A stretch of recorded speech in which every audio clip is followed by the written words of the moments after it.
আমার হাতে বন্ধুগণ আপনারা দেখছেন এই তিনটা হলো পিজিআর।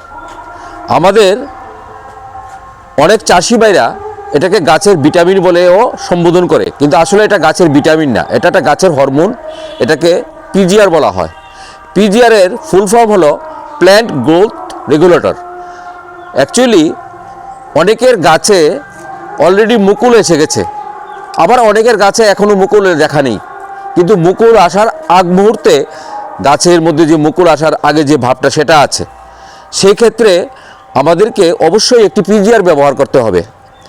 সেক্ষেত্রে আম গাছের জন্য খুব ভালো একটা পিজিআর হলো মিরাকুলান। যখন গাছে মুকুল আসার সময়, মুকুল আসেনি এখনও, তখন আমরা মিরাকুলানটা দেব। মিরাকুলানটা দেওয়ার নিয়ম হলো 1.5 ml পার লিটার। এই অনুপাতে আমরা গাছের মধ্যে স্প্রে করে দেব। আমি একবার অলরেডি দিয়ে দিয়েছি, আপনারা যারা এখনও দেননি অবশ্যই দিয়ে ফেলুন।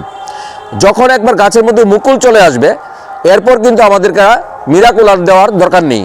মুকুলটা আসলে আমরা প্ল্যানোফিক্স দেব, এবং গাছের যখন এটা গুটি সেট হবে তখনও আমরা প্ল্যানোফিক্স দেব, তখন আমরা আর মিরাকুলার দেব না।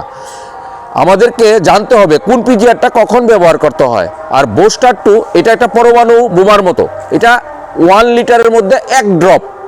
এটা আমরা যে কোনো সবজি গাছ, ফল গাছ, ধরুন লাউ, কুমড়ো, টমেটো বা যে কোনো গাছে আমরা দিতেই পারি। পিজিআর আমাদেরকে 15-20 দিন অন্তর অন্তর দিতে হয়। 15-20 দিন গ্যাপ দিতে হবে, একবার দেওয়ার পর আবার 15 দিন যেন গ্যাপ থাকে। আরেকটা কথা মনে রাখা দরকার, পিজিআর যখন আমরা ব্যবহার করব তার সাথে কোনো ফাঙ্গিসাইড, পেস্টিসাইড বা এনপিকে অন্য কিছু মেশাবো না।